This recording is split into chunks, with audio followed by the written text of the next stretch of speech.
What is up, everyone? Hello, hello, hello, and welcome to Studio Day Heffrey. I'm Jeff Cavanaugh,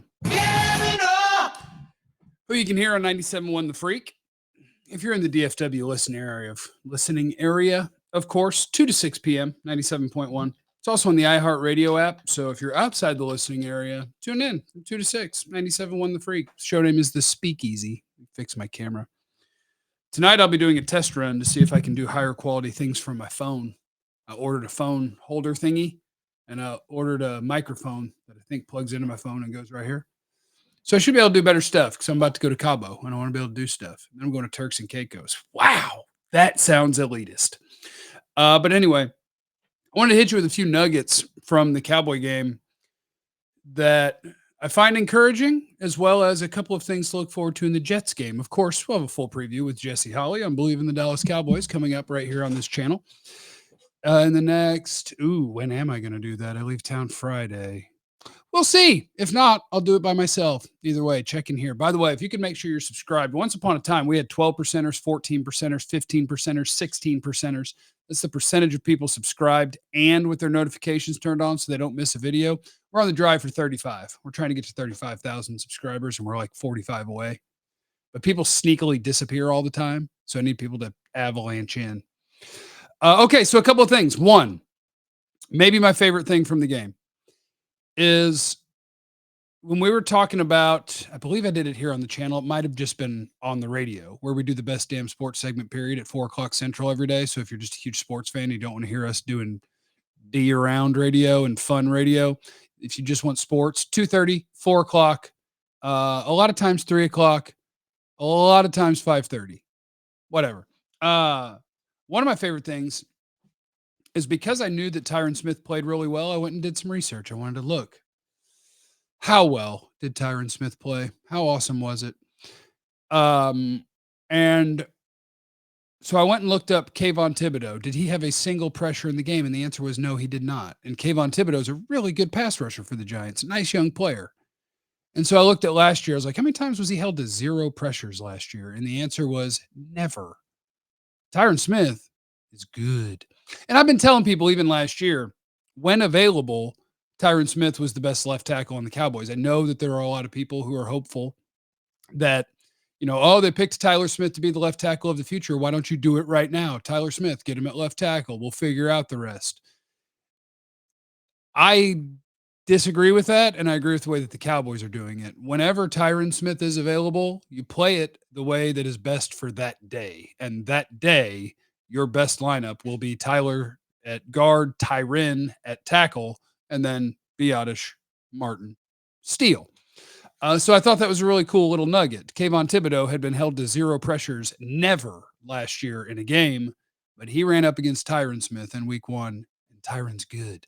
I won't lie to you. I had a little trepidation because you watch the training camp videos and you see Micah Parsons beating Tyron, and you just have to remember there's only one Micah. That dude is freaking special. So that's nugget number 1 from the Cowboy game. Oh, by the way, I should secure the bag while I'm here. This presentation of Cowboys Fun is brought to you by my friends at Bet Online, where you can use the promo code BELIEVE, BLEAV, and you can get a 50% sign-up bonus on your first deposit. I told people the Cowboys were going to win by double digits. I didn't say they were going to win by 40, but I told you they were going to win by double digits because they were playing a team with a bad offensive line and a bad quarterback. Sometimes Jeff is right. If you had gone to Bet Online and you'd use the promo code BELIEVE, got a 50% bonus on your first deposit, and then bet everything on the Cowboys, we'd all be filthy rich because you would give me a cut. But Bet Online's got you covered for every single sport. And so, get on over there, use the promo code BELIEVE, and get in on the action. It's Bet Online where the game starts. Second nugget from the Cowboy game that I enjoyed. I think you had to wonder a little bit. You didn't have to be scared, but I think you had to wonder a little bit about Tony Pollard just because we hadn't seen him, right? In camp, he didn't do a whole lot. In preseason, he didn't play, and he was coming off a fairly major injury. I believed that he would be fine, but I, wanted to see it. And so in this game, some of these things can be tough because you can get a little bit skewed by short yardage stuff, Goal line, if you're on the 1 or 2, you can only gain 1 or 2 yards. And so some of these things can be skewed. But per usual, Tony Pollard, 5 yards a carry. It's what he does.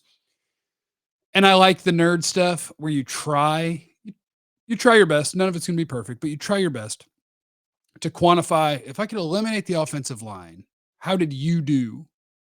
And again, that's hard to do, but they try. And one of those numbers is called rushing yards over expectation. So you basically take the alignment of the defense at the snap, how many people are where, this and that. And I believe they'll go into the snap and based on how is it blocked, and then what did you actually do compared to what an average running back would have done. And every year, Pollard measures great in that way. He measures great in broken tackles, tackles avoided, things of that nature. All the things that make a running back worth actually getting some money, because there's a lot of guys that can do the job to an adequate level. There's a few guys who tend to be special at evading and breaking tackles, at yards over expectation, at things of that nature. Pollard's one of them every year. It's like Pollard, Nick Chubb, Jonathan Taylor had a great year. I think Austin Eckler usually does well, but he's always one of the 3 to 5 best in that category. And so I wanted to see, how did he do in week 1? I'm trying to check in on my guy. He was banged up. How'd he do? And the answer to that is Tony Pollard did what Tony Pollard does. 0.85 yards over expected per carry. So the average back, given the ball in every scenario that Tony Pollard got it in, would be expected to get 4.1 yards per carry. Pollard got 5. Pollard's good. We're good. So that's nugget number 2. How was Tony Pollard? Tony Pollard was good. Tyron, great. Pollard, great. Another encouraging one, and I'll just ignore all the comments that are going to come after this one, because every time you mention Dak, to have Dak be 6th in the NFL on EPA per play, and I don't want to beat people down with too many nerd numbers, but EPA per play is definitely a better way to measure performance than, I don't know, QB rating or whatever, because it's just saying, all right, it's a pass play, so the quarterback is going to be responsible for the results of this play. After it's over, what are the expected points on this drive? Did your play that you just ran lead you to having a better chance to score points or a worse chance to score points? How'd you do? Dak was 6th in the NFL in week 1, and that's with 4 drops and with playing in the rain. So like, you can look at the pedestrian total numbers because the defense scored a bunch of points and gave you a bunch of short fields, but you could also come out of that game and go, hey, offense, we in good shape. So defense was number 1 in EPA per play. Dak plays were 6th in the NFL, even with the Hendershot, the 2 Ferguson, and the Turpin drop.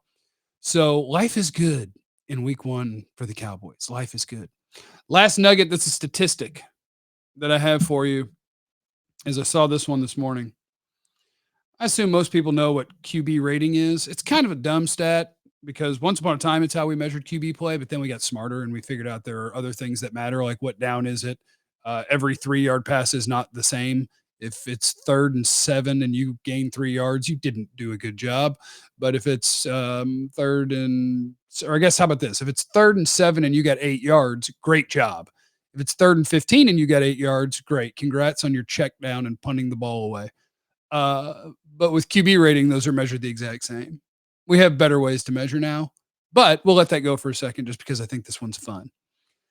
QB rating allowed for corners in the NFL in week 1. The Cowboys did not have a guy in 1st place or 2nd place. Charvarius Ward, QB rating allowed. And just for a reference point, the best quarterbacks, their QB ratings are over 100 for their careers. Charvarius Ward, 5.6. Marshawn Lattimore, 6.9. Nice. 3rd best in the NFL, Stephon Gilmore, 12.5. And I think the number is 47 or so. Like, if a quarterback throws the ball in the ground, the QB rating is like a 47. So it's about 4 times worse than throwing it in the ground when you targeted Stephon Gilmore. DaRon Bland, 25.0. 3 of the top 4 corners in the entire league at QB rating allowed. You have half of the top 4 playing for the Cowboys. So fun nuggets with numbers that I was just looking at. Obviously, the Cowboys beat the crap out of the Giants. Now they'll have the Jets up next. And some of these things are quite encouraging. There will be some challenges when you go up against the Jets.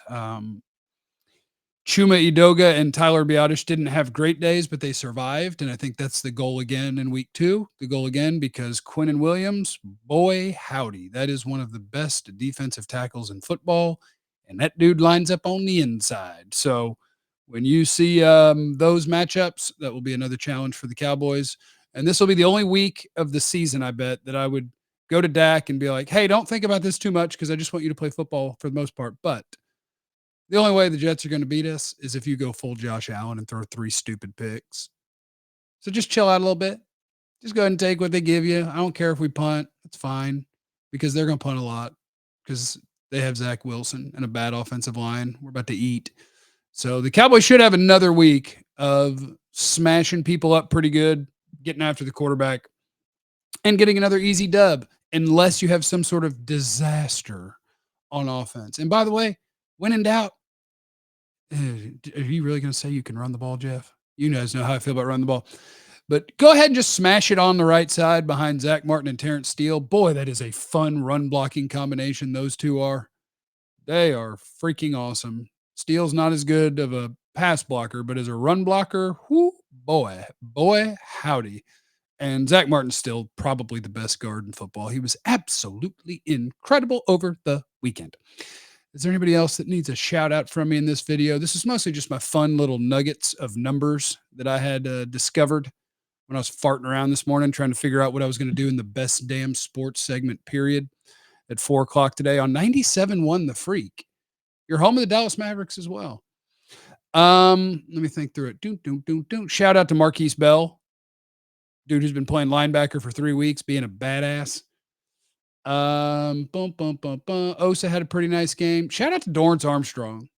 Well, he played really well. Your edges are Parsons and Tank, but Dorrance Armstrong had himself a heck of a game. So there you go. There's some Cowboy nuggets for you on a whatever day of the week this is, Wednesday. Join us today on the radio, 97.1 The Freak. Find it on the iHeart app. Remember, you have no idea what anyone's going through, so be cool to everyone. I love you. Be easy.